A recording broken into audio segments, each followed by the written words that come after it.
So again, *3 on your phone to be directed to an operator. With that, I'm happy to welcome Commissioner Nancy Sharp to tell us a bit more about why this is an important issue facing our county. Thank you, Roger, and thank you all for joining us tonight. As you know from following the news and possibly from personal experience with family and friends, the opioid crisis in our area has affected all corners of our society and all walks of life. Opioid abuse is a nationwide epidemic, and Arapahoe County is no exception. In 2021, the county saw 19.82 overdose deaths per 100,000 residents compared to 21.46 throughout Colorado. We also had 87 overdose-related hospital admissions compared to 76.9 throughout the state.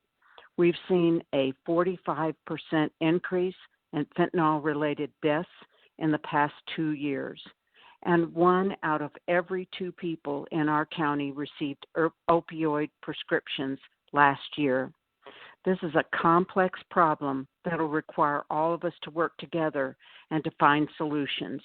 The Arapahoe County Regional Opioid Council is our opportunity to coordinate this work and begin to make progress toward addressing the opioid crisis in our communities. We also need your input to help inform this process, and we hope tonight our residents will share your ideas, thoughts, and experiences. To get a sense of your perception of this problem, let's have Commissioner Jeff Baker ask our first polling question. Commissioner Baker? Thank you, Commissioner Sharp, and again, thank you all for joining us tonight. For our first polling question, in your opinion, how severe a problem is opioid abuse in your community? Again, in your opinion, how severe a problem is opioid abuse in your community? On your phone, press 1 if you think it's very severe. Press 2 if you think it's somewhat severe. Press 3 if you think it's a moderate problem. Press 4 if you think it's a mild problem. And press 5 if you think it's not much of a problem at all. Again, that's 1 for very severe, 2 somewhat severe, 3 moderate, 4 mild, and 5 if you think it's not much of a problem at all. We're going to give you those results in a few minutes and ask some other polling questions. Now I'd like to turn it over to Commissioner Holen, who serves on the Regional Council, to tell us more about the new funding to help address the opioid problem. Commissioner Holen? Thank you, Commissioner Baker. In 2020 and 2021, financial settlements were reached with major opioid distributors across the nation to resolve claims by state and local governments about the extent to which these companies contributed to the opioid epidemic. Colorado Attorney General Phil Weiss worked with Arapahoe County and other local governments to develop and execute the Colorado Opioid Summary Memorandum of Understanding, which establishes how these opioid settlement funds were to be divided and distributed in Colorado. Colorado will receive about $400 million from this settlement over the next 18 years. To help distribute these funds throughout the state, the agreement establishes geographic regions and creates regional councils to help allocate funds toward appropriate uses. The Arapahoe County region, known as Region 9, mirrors the borders of Arapahoe County and is comprised of local cities. We expect to receive about $25 million over an 18-year time frame. Each city and county itself will receive annual payments during that same time period. Now, I'll hand it back to our moderator, Roger, to get the results of the first poll. Roger? Thank you, Commissioner. Here's the results. We asked, in your opinion, how severe a problem is opioid abuse in your community? 46% of you said very severe, 28% said somewhat severe, 15% said it's a moderate problem, 6% said it's a mild problem, and 4% said it is not much of a problem at all. We appreciate your participation. We'll have some more questions later. As a reminder, if you'd like to ask a question, we'll be getting to your questions in just a few minutes. Press *3 on your telephone keypad. You'll be transferred to an operator who will take down some information and get you in the queue. So get in line early. We'll be getting to those questions shortly. Now I'd like to hand it over to Commissioner Carrie Warren Gully, who is also a member of the Region 9 Council, and she'll describe how the council is structured. Commissioner? Thank you, Roger, and welcome to all of you listening in. The amount of money each region received from the settlement was based on the number of persons suffering from opioid use disorder in the region, the number of opioid overdose deaths in the region, and the volume of opioids that have been distributed within the region. All the settlement funds must be used for opioid abatement via prevention, treatment, and harm reduction efforts. Let's talk a bit more about what these broad categories mean. The first is prevention, which uses educational efforts from healthcare system professionals that are often youth-focused, school-based, but will also include groups such as prescribers and pharmacists. Next is treatment, which includes medical and clinical partners working on efforts such as early intervention, inpatient and outpatient services, and withdrawal management. The third category is recovery, which follows a process of change through which people improve their health, wellness, life self-directed lives, and strive to reach their full potential via the dimensions of health, home, purpose, and community. Harm reduction includes solutions such as expanding access to opioid overdose reversal medications, supporting staff, supply, and space needs for harm reduction organizations, supporting mobile units that offer or provide referrals to harm reduction services, and training relevant professionals and other affected persons on harm reduction strategies. Finally, the criminal justice category trains criminal justice professionals to support persons with an opioid use disorder and related substance use disorders or mental health conditions. Thank you again for listening in, and now I'll pass it back to Roger for the results of polling question number 1. All right. Thank you, Commissioner. We have a error in the script, so I am going to hand it now on to Commissioner Baker for polling question number 2. Commissioner? Yeah, thank you, Roger, and thank you, Commissioner Warren Gully. After describing those categories, this is what our polling question number 2 has to deal with, those categories. How would you like to see the Region 9 Council prioritize the opioid settlement funds? Press 1 if you'd like to see more prevention programs.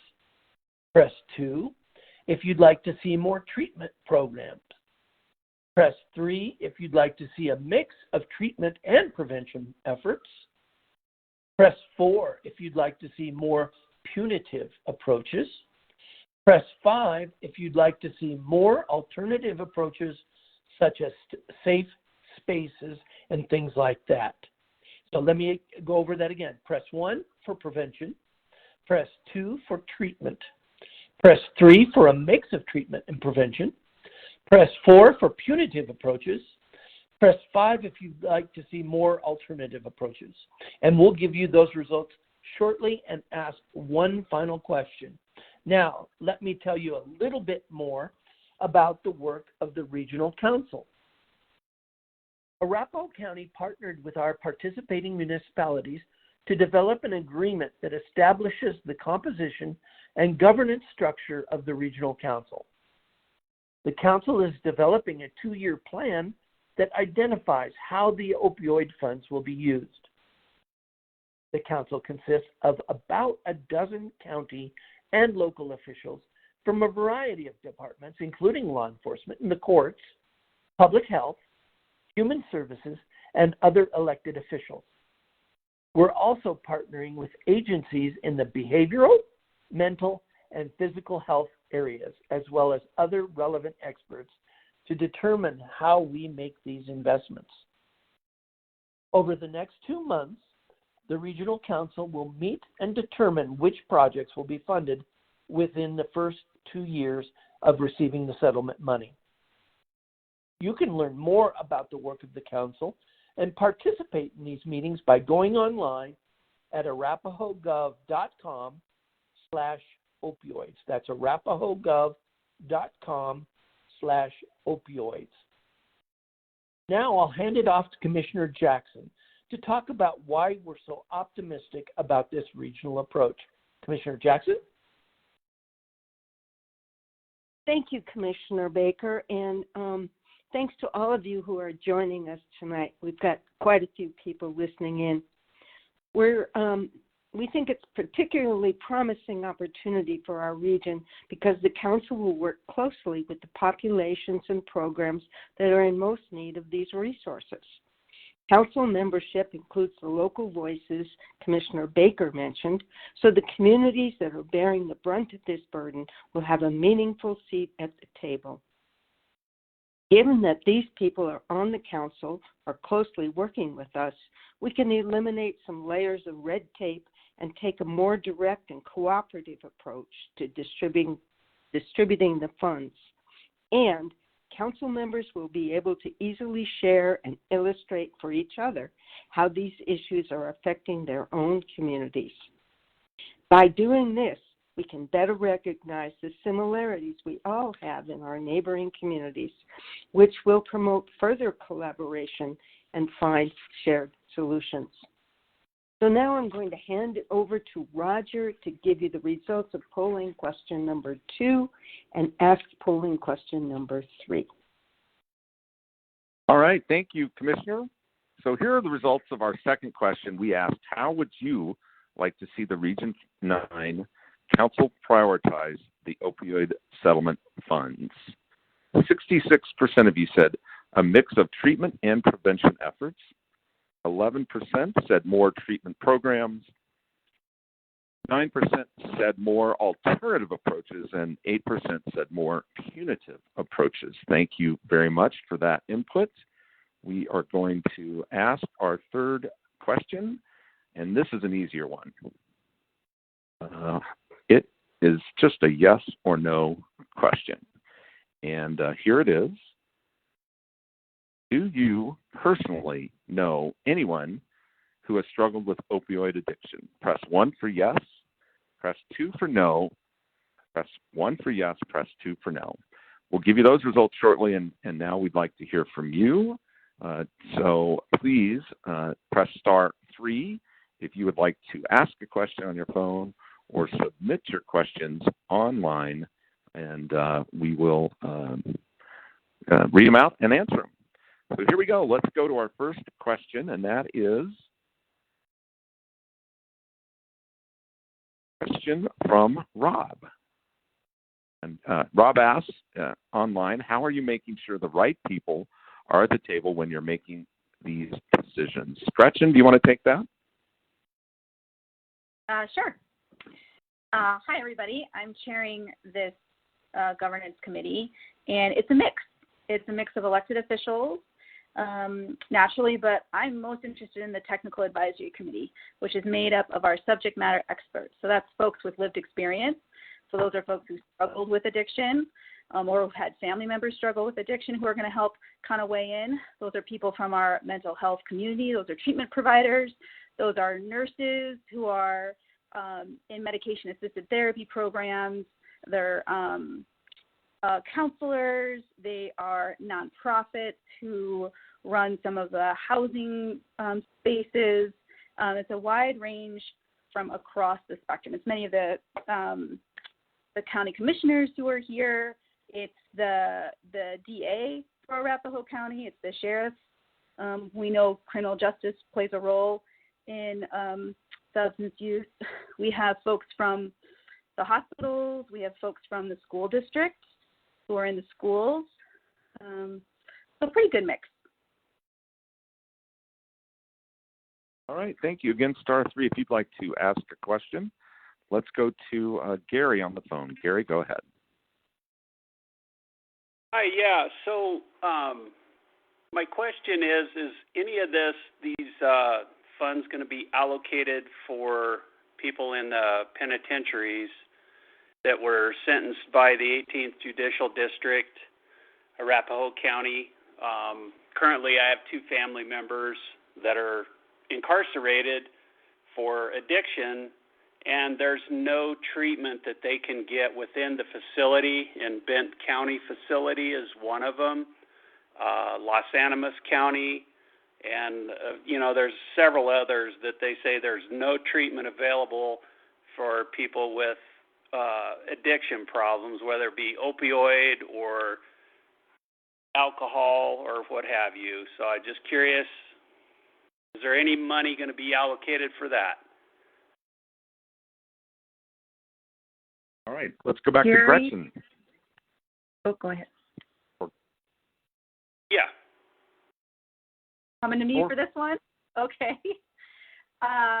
Well, I can speak for, I know a couple. This is why we have the DA and the sheriff as part of this committee to help answer some of those questions. Some of the jails do have different treatment programs. I didn't know that some of them don't, so that's actually very helpful intelligence. I would kind of cycle that up. But those discussions are absolutely happening because we know that's part of the cycle and part of the pipeline. And not only that there's treatment available inside of our jails, and I know there is in Douglas County and in, why am I blanking on the other one? But I know there is at least services there. But that's a great question. And yeah, I say that's on the table for discussion. Thanks for asking that. All right, I think, Rhiannon, did you want to jump in also? Or Commissioner Warren Gully? Sure, I'm happy to add. That was a great question, Gary. My name is Rhiannon Strait, and I'm helping to facilitate this council. And I would just add that the item that you have just brought forth is an allowable category according to that statewide MOU that Commissioner Baker mentioned earlier. And we do have law enforcement and criminal justice experts on the commission who can help make sure, we're aware of the existing resources in the county and whether or not we need to fill those gaps. All right, thank you very much for that. Let's go to another question on the phone, and we'll go to Brian next. Brian, go ahead. Hey, this is Brian. Can you hear me? You bet, go ahead. All right, so my question is, what kind of natural treatments for opioid addiction are available? I've heard of kratom, and I've heard of psychedelic mushrooms, and I've heard of another type of mushroom that can treat benzodiazepine addiction and alcohol addiction. So I'm wondering if you guys know anything about those things.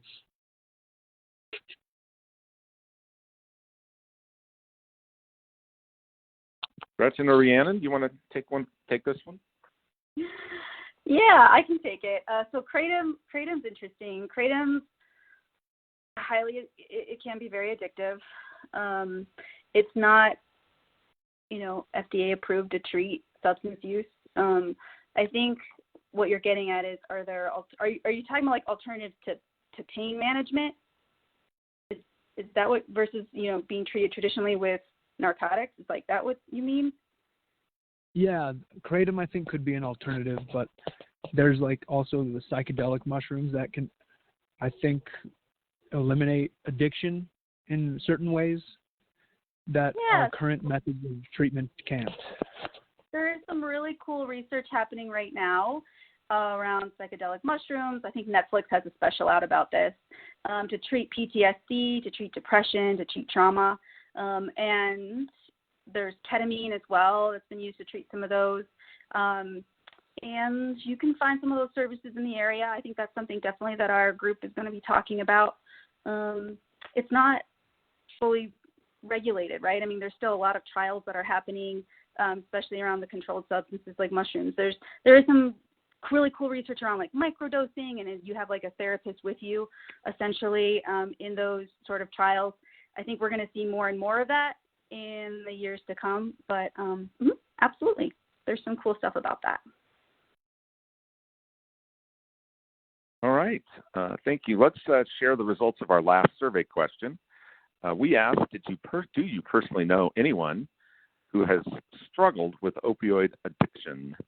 And 55% of you said no, and 45% said yes. We appreciate that input, and we're going to get back to questions now. Let's go to John. John, go ahead.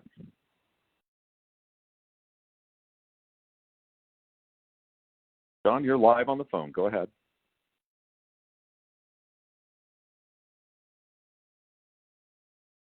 Who is? John, you're live. Go ahead. I'm live? Yes, sir. I'm sorry, I missed the question because I was trying to cook food. What's the question again? No, it's your turn to ask your question. My question would be, what's going to be a substitute for the opiates that's going to take place of it that's going to be as efficient? Because I've had 4 back surgeries since 2000, and I've gone through the ringers with opiates and still on them, but almost off. And I'd like to know what it's going to, because that is about the only thing that's touched the pain with my back, with the problems I've had. I'd like to know what is going to be in taking place of it that would be, representing it, that would be as efficient or better, but not as it has the opiates or the addiction to it either. Hey, John, this is Rhiannon Strait. I'm happy to answer your question. First of all, I'm so sorry to hear about the back injury. I imagine that's really tough. And the local public health department actually has a bunch of great resources, as do some of the clinical treatment providers that we have on the committee who are obviously not on this call. But I would turn to a clinical professional first and foremost to get these answers. And you can find a whole list of resources on the Arapahoe County Public Health Department. All right. Thank you. For those of you that are listening online and tried to go to our URL, it, I believe, is fixed. You can try again. That's arapahoegov.com/opioids. And it should be working now. We apologize for that. Let's take an online question from Rob. He asks, what are you doing to address the issue in schools and among young people? Hi, Rob. This is Carrie Waring-Gully, and thank you so much for the question. I would say that one of the biggest portions, and we just had a polling question about this, is really looking at the importance of prevention. And obviously, prevention happens a lot in our youth and in our schools. The schools in Arapahoe County are very actively working to provide educational opportunities for students as well as their families to talk about these issues and to learn how to talk about these issues. As students get older, the curriculum gets more intensive and more specific to the different issues that we're seeing in our communities. They also are doing a lot of work just around general mental health, which can sometimes be the reason that students are turning to substance use. And some of those programs are examples like Sources of Strength, where they really try to connect students not only to each other and their peers, but also to a trusted adult in their life, whether that's a teacher or a coach or an individual that maybe even a scout leader or something like that. So really trying to find that trusted adult. Lastly, I would say that the state did pass a bill in the state of Colorado passed a bill, the legislature did, in 2019 to create a naloxone bulk purchase fund.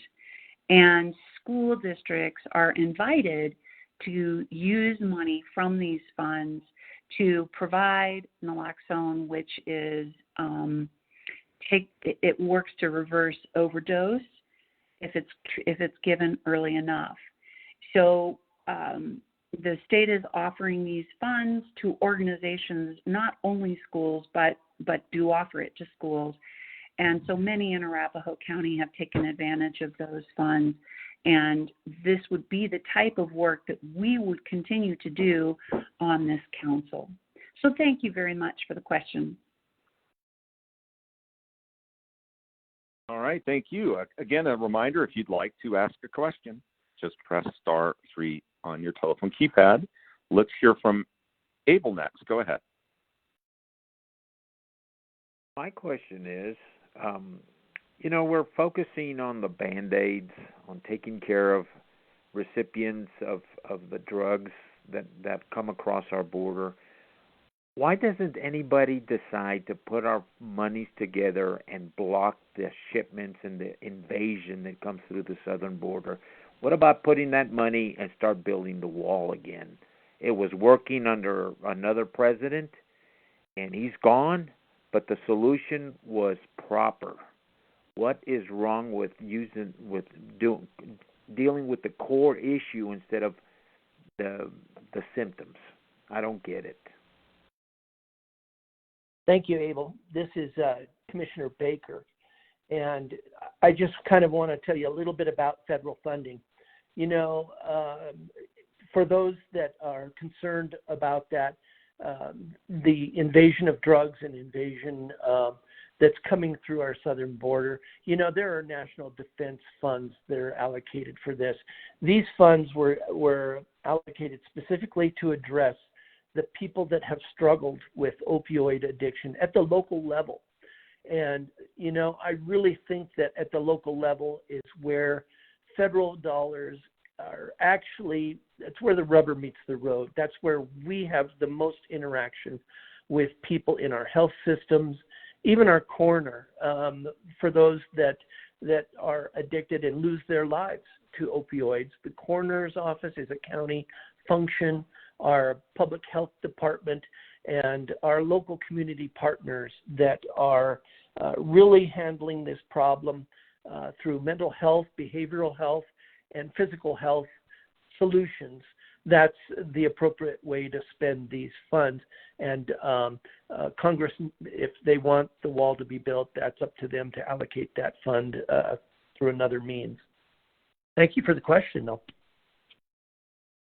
Thank you. Barbara is next. Go ahead. Hi. Hi, my name's Barbara. I am a senior addiction specialist who's worked in the field for over 40 years. My concern is, are you going to have experienced addiction specialists on the committee?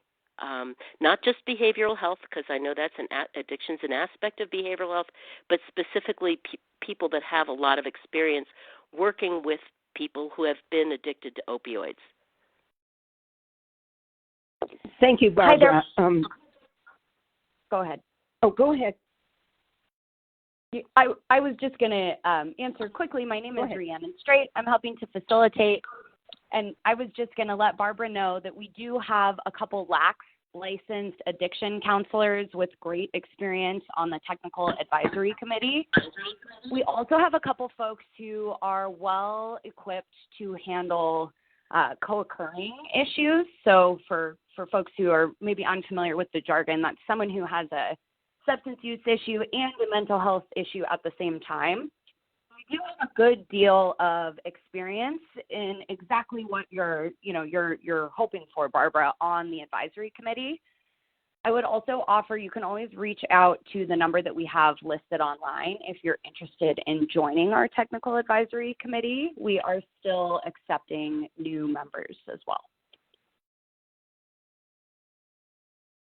And I apologize for whoever I spoke over earlier. Commissioner, did you want to add anything? No, I think Rihanna did a really great job, so I'm good. All right. But thank you, Barbara, for the question. Let's go to an online question next, and that came in from Logan. He asked, does the county make Narcan available?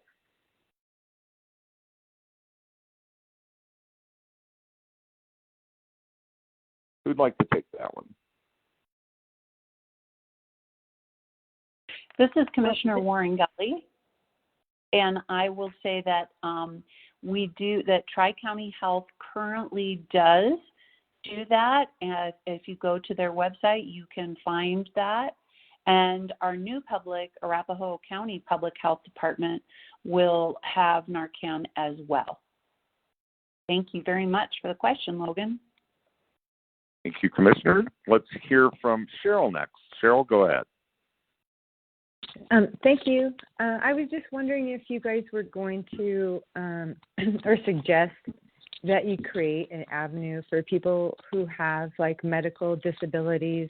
We kind of get thrown in the mix. The medicines that are approved for my condition have a really high rate of drug-drug interactions.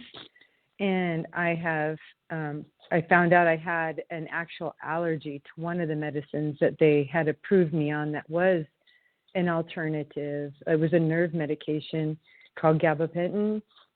And so I'm just, I found a lot of relief through some of the alternatives in the new drug policies and laws in Alaska and here in Colorado with marijuana. And I would just really appreciate if we provided training to help not only law enforcement, but some of our providers, also people who have conditions that we're kind of like stuck in this really weird spot of trying to find a way to deal with our body and stay as functional as possible for as long as that's what I'm trying to do, for as long as I can.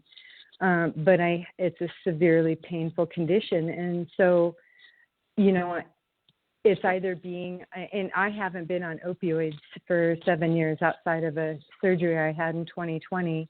And I'm really proud of that. And I am so grateful that I had access to that legally. So I just want to thank everybody who did that and who are still supporting that, and because it actually does help. I have like a bone thing that's really painful. Cheryl, thank you for sharing that. I think Commissioner Holland's going to Thank respond. you, Cheryl. I appreciate you sharing that. And the answer is yes. In terms of the breadth of the mandate for our committee, we're definitely going to look at alternative opportunities to assist people like yourself. And there is considerable research going on, particularly in the Veterans Administration, to find alternative ways of dealing with major pain, long-term and systemic pain. I'm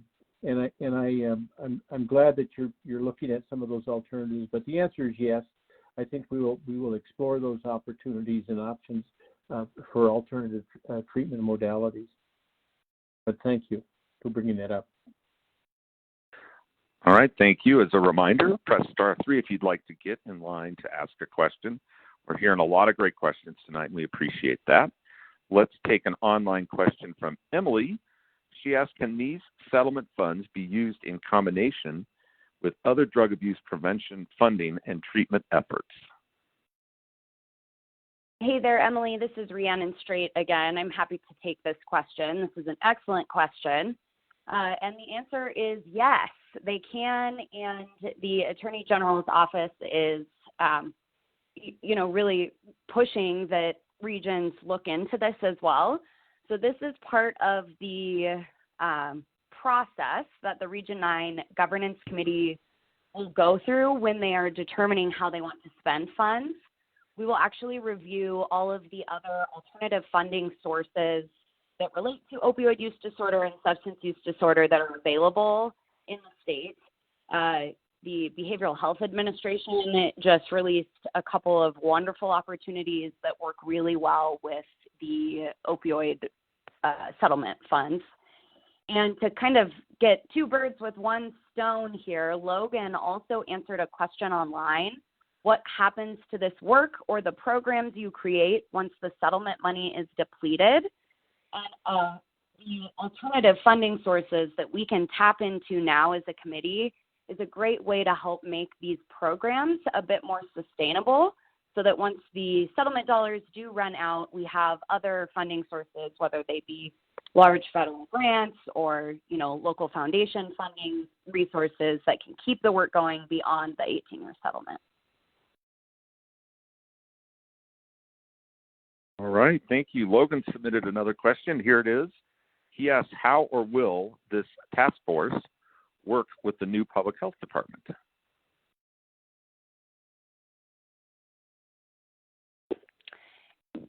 Hey, I'm happy to answer that one again. This is Rhiannon Straight still. We have the new public health director who sits as a voting member on the on the board.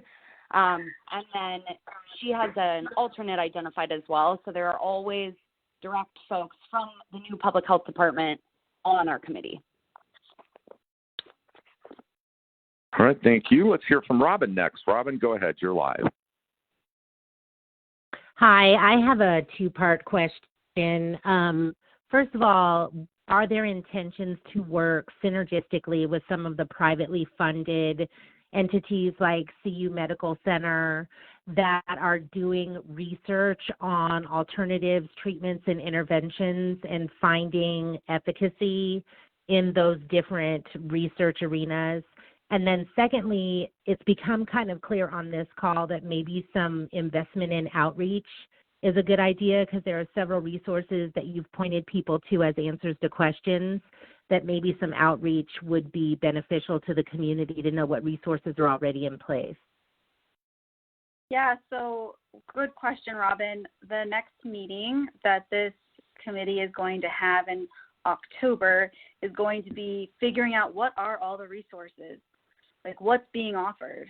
So that would include, the hospital systems and things like that.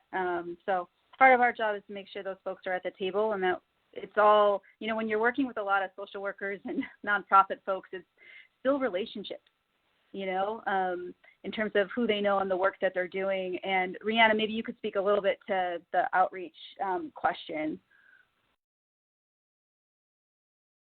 Yeah, absolutely. Outreach is a wonderful suggestion, and it's actually something that has come up pretty frequently in some of the other regions across the state who started this process a bit earlier than Arapahoe County.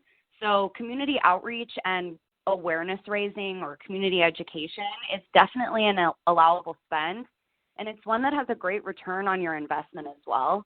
And this is something that we will talk through as a committee, and they will have all of this information before they make the final decision on how to spend for the next 2 years.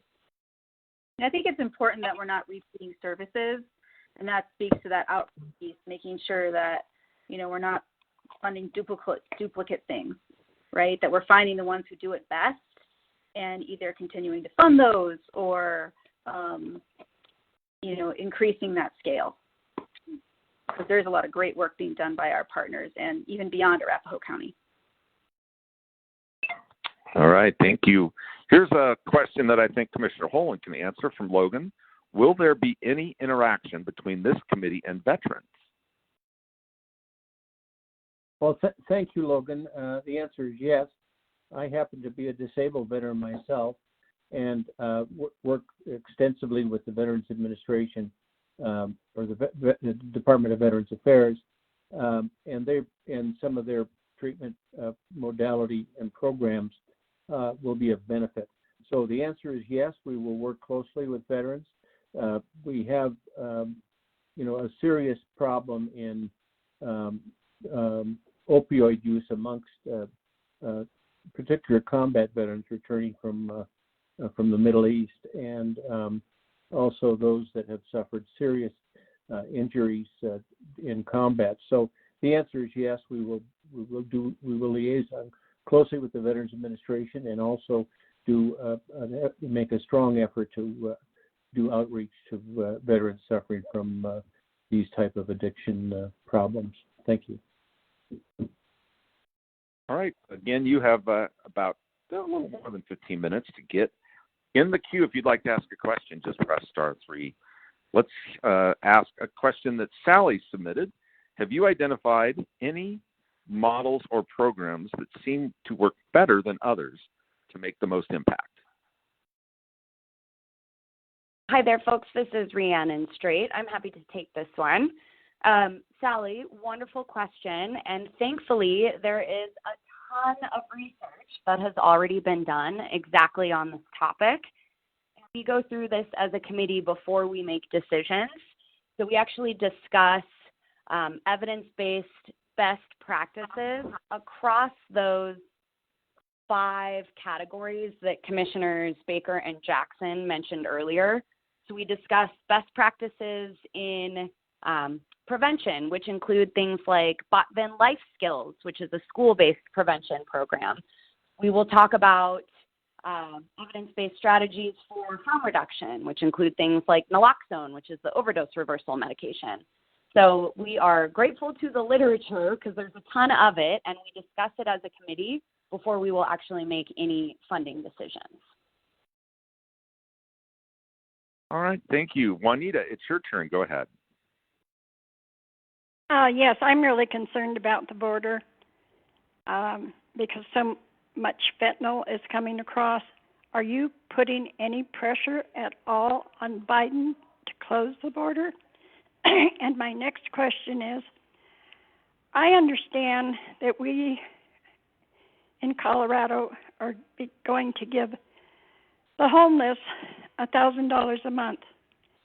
Do you actually think that these homeless people will use that on food and clothing and a home rather than drugs? Wouldn't that money better be in a mental institution where they can have health care? Well, this is Nancy Jackson, Juanita, and I thank you for that question. Arapahoe County is actually not participating in that guaranteed income.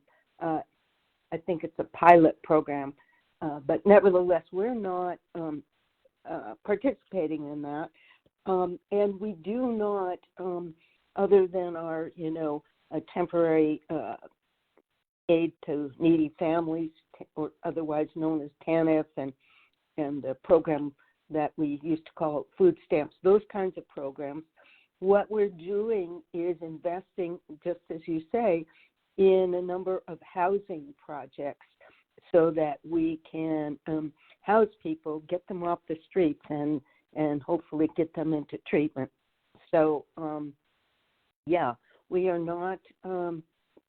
we're not handing out money to homeless people, but we are really trying to help house them and help get them services, including mental health, substance abuse treatment, and so on.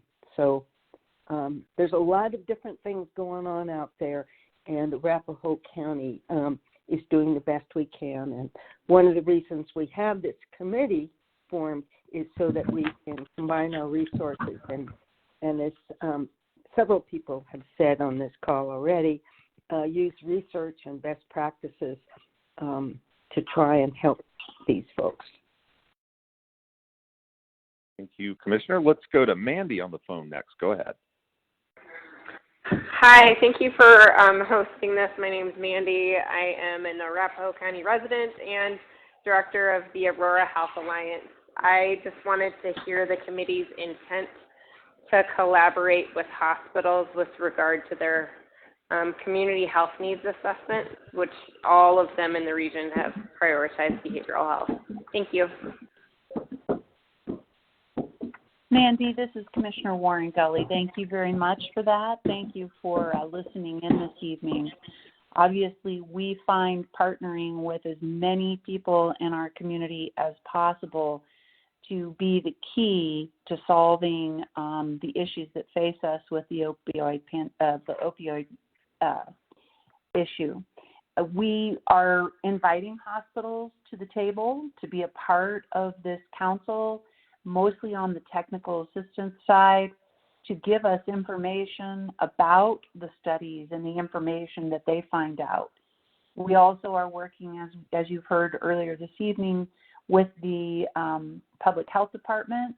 That will be an integral part of this work as well, because they do a community assessment in addition to what the hospitals may be doing.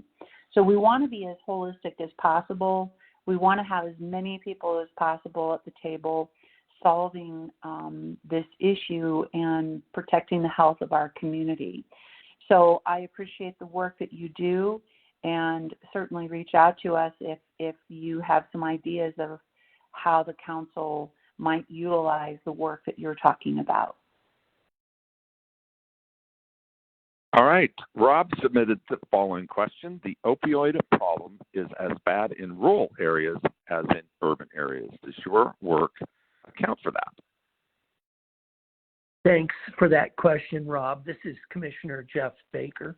And yes, you're right. This crisis has no boundaries. It has no age, it has no gender, and it has no geographical boundaries at all.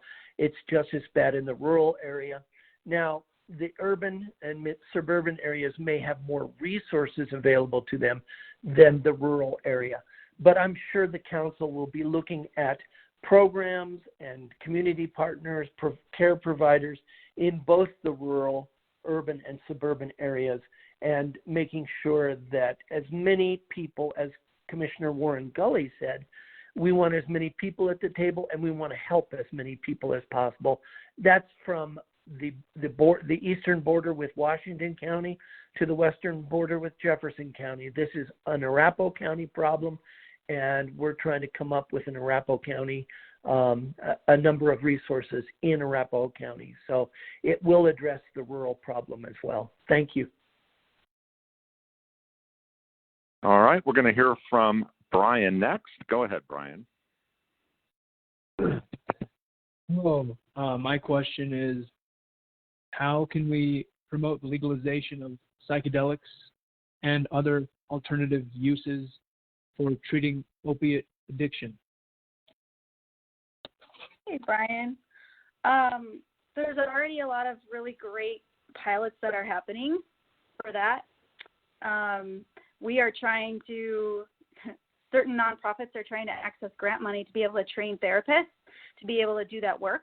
And I think there probably are larger policy questions, at the federal level on some of that stuff, but some of the work's already happening. And so I think it's just finding those pilot studies and bolstering up, showing that it works and it can be effective. And so some of it is already legal. Does that answer the question, Brian? Thank you. Brian went back and listened. Oh, okay. So let's go next to Ellen. Go ahead, Ellen. Yes. Hi. I have a comment, question, and you're going to need a bigger table because I'm asking, will you be consulting with physicians who have expertise in addiction medicine and with also agencies that are already working on harm reduction and have a lot of insight into addiction issues? Some of them are in Denver. The ones I know of are in Denver. Hey there, Ellen. This is Rhiannon. I'm happy to take this question. I'm glad you asked. And we do indeed have harm reduction experts on our technical advisory committee. I believe we have two different individuals with lots of experience that represent two different harm reduction facing organizations. And we also do have licensed addiction counselors and substance use treatment providers on the advisory committee with lots of experience. All right. Jonathan submitted the following question. I've heard a lot lately about the fentanyl crisis. How does that fit into this issue? Happy to take that one as well. Really excellent question, Jonathan. It would almost be easier to say, how does it not fit into this issue? Fentanyl is a synthetic opiate, so it's really just the latest chapter in the story that is the opioid epidemic. And so the advisory committee and voting members and Region 9 as a whole we talk extensively about fentanyl and how to address the latest nuances of the opioid epidemic in how fentanyl impacts those things. So fentanyl is very much a part of our conversations. It's in nearly all of the drugs we are testing, and it will absolutely be a consideration in whatever the committee decides to spend their settlement dollars on. All right, looks like we have time for one more question. It came from Jan. She asked, what is in place to monitor and assess outcomes to evaluate how successful and effective the fund disbursement will have been? Great question. Hi, Dan. This is Rhiannon again. I agree. Great question. The program evaluator in me is grateful somebody asked this. And the answer is a bit gray. So the Attorney General's office is still working through the details of what an outcome evaluation is going to look like for the settlement process. There's a Opioid Abatement Council, the COAC is the acronym, and they are going to help determine how all of the programs that each region puts forward will be evaluated. So more to come on this soon, but know that everybody involved is thinking about this and working on this, and this is going to be certainly a part of the process as we move forward. But no final answer on exactly what it will look like for you yet. All right, and we have another question that came in on Facebook from Suzanne. She asked, are we looking into more centers that have dual treatment needs, addiction and mental health, or addiction and mental health? And I'll answer that, Suzanne. This is Gretchen. 100% yes. I mean, that we know co-occurring disorders. I mean, my personal philosophy on addiction is, 95% of the time it's trauma related, right? There's definitely underlying mental health issues. So I think that will definitely be a focal point of where the committee goes. And that's why we have folks with expertise in both those areas. Thank you, Gretchen. Well, we are close to the end of our time tonight. Had a great conversation. We appreciate all the good questions. We thank you for joining us, and thanks to all the officials, commissioners, and other experts that have shared valuable information on the call tonight.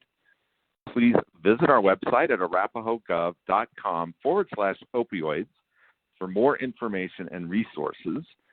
Also, you can view a recording of this event on the county's website within about 24 hours if you'd like to go back and listen to it again.